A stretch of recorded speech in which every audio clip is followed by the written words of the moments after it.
सभी दोस्तों को छठ माता की बहुत बहुत बधाई। आज हम लोग छठ की कहानी सुनते हैं। कथा के अनुसार प्रिव्रत नाम के एक राजा थे। उनकी पत्नी का नाम मालिनी था। दोनों को कोई संतान नहीं थी। इस बात से राजा और उसकी पत्नी बहुत दुखी रहते थे। उन्होंने एक दिन संतान प्राप्त की इच्छा से महर्षि कश्यप द्वारा पुत्रेष्ट यज्ञ करवाया। इस यज्ञ के फलस्वरूप रानी गर्भवती हो गई।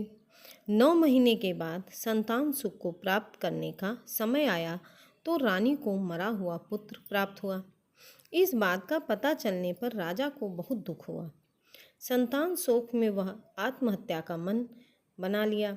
लेकिन जैसे ही राजा ने आत्महत्या करने की कोशिश की तो उनके सामने एक सुंदर देवी प्रकट हो गई।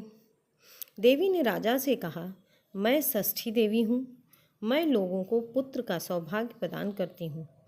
इसके अलावा जो सच्चे भाव से मेरी पूजा करता है, मैं उसके सभी प्रकार के मनोरथ पूरे करती हूँ। यदि तुम मेरी पूजा करोगे तो तुम्हें पुत्र रत्न प्रदान करूँगी। देवी की बातों से प्रभावित होकर राजा ने उसकी आज्ञा का पालन किया। राजा और उनकी पत्नी ने कार्तिक शुक्ल की षष्ठी देवी के दिन देवी षष्ठी की पूरी विधि विधान से पूजा की। इस पूजा के फलस्वरूप इन्हें एक सुंदर पुत्र की प्राप्ति हुई। तभी से छठ का पावन पर्व मनाया जाने लगा। छठ पर्व के संदर्भ में एक अन्य कथा के अनुसार जब पांडव अपना सारा राजपाट जुए में हार गए थे, तब द्रौपदी जी ने छठ का व्रत रखा। इस व्रत के प्रभाव से उनकी सभी मनोकामनाएं पूरी हुई तथा पांडवों को राजपाट वापस मिल गया। धन्यवाद।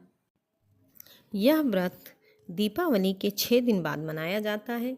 छठ के महापर्व व्रत की करना अत्यंत पुण्यदायक है। छठ व्रत सबसे महत्वपूर्ण रात्रि कार्तिक शुक्ल षष्ठी तिथि को होता है।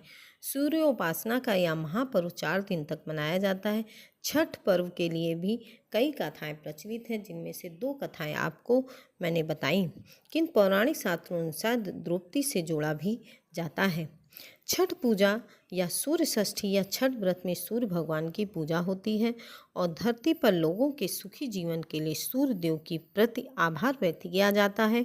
सूर्य देव को ऊर्जा और जीवन शक्ति का देवता माना गया है, इसीलिए छठ पर्व पर समृद्धि के लिए भी पूजा की जाती है। सूर्य की पूजा से विभिन्न बीमारियों का इलाज संभव है। सूर्य पूजा के साथ स्नान किया जाता है। इससे कुष्ठ रोग जैसी गंभीर बीमारियां भी दूर हो जाती। छठ पर्व परिवार के सदस्यों मित्रों की लंबी उम्र और समृद्धि के लिए भी मनाया जाता है।